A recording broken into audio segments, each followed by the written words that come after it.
In shift one, from fear to hope, we're asking ourselves, are we telling our story or are we reacting to someone else's story? We can get a small amount of short-term support by appealing to fear and anger, but long-term, if we want to build a movement and offer an alternative, we have to offer people a belief that change is possible. This is really important when it comes to countering populism. Fear is populist superpower. Fear keeps us divided.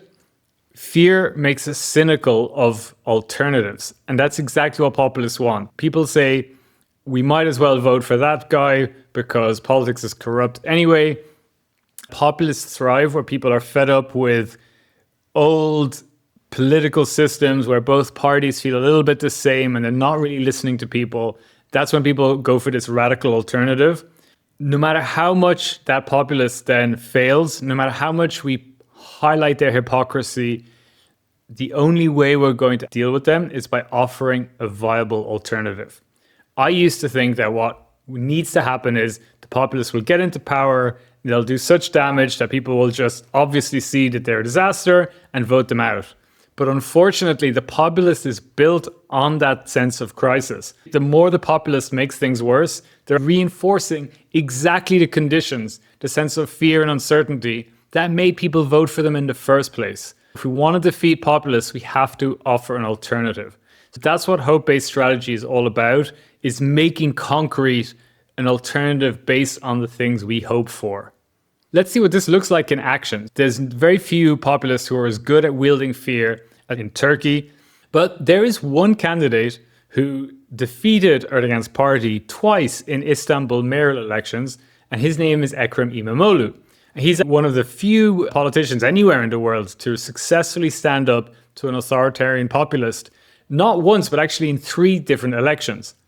This was really a strategy that was based on bringing people out of their downstairs brain and into their upstairs brain. İmamoğlu's message was literally, it's going to be okay. Literally calming us down, taking us out of a crisis space, whether that crisis is because of mass inflation or because we have an authoritarian leader who might turn our country from a democracy into a dictatorship, just bringing people into a more upstairs space where they have the passion and the confidence to go out and support him. The enduring image of İmamoğlu's election campaign was him hugging a woman in a headscarf, which completely undermined that Erdogan message of secular versus religious people. He took his message of it's going to be okay to the extent of putting it on buses, putting it on coffee cups. The message was, where there's İmamoğlu, there's hope. This was really an important part of countering that populist fear.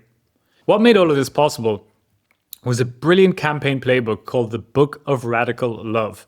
It told their activists to go out and talk to people, but not to overwhelm them with jargon, not to be too intellectual, don't be patronizing, don't be sarcastic and condescending or sardonic. What it told them to do is listen to people.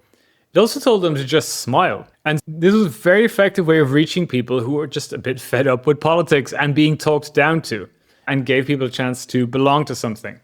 But above all, it told people, don't engage with your opponent, but love your opponent's supporters. Here's a recipe for countering populist fear with hope. İmamoğlu's campaign is a reminder that most progressive electoral victories are built on a foundation of hope.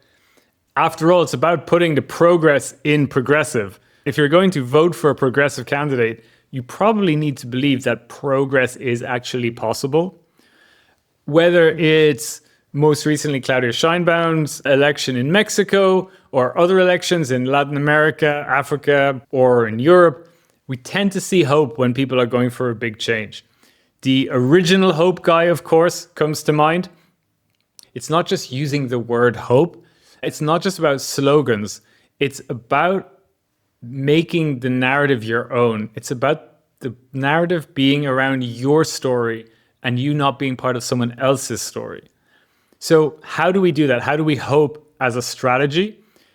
It's about making clear and conscious your vision and your values. The goal of the populists is to create this really fraught and worked up up political space that people just don't want to get involved in because everything that's being said is controversial and it's just about people shouting at each other and they don't feel connected to either side. When we react to a populist, are we just doing what they expect us to do and becoming part of their story? And if that is the case, how do we surprise the populist and do something they don't expect? With hope-based strategy, we are trying not to be reactive to the immediate crisis, but focus on the long-term change we want to see, both so that we keep moving forward, but also so that when we are faced with an authoritarian who threatens to take away our freedoms, that we are really focused on what's important to preserve and protect. This is hope as a strategy for countering populism, but also hope as a form of resistance. Remember, hope is a muscle, and we are training it together.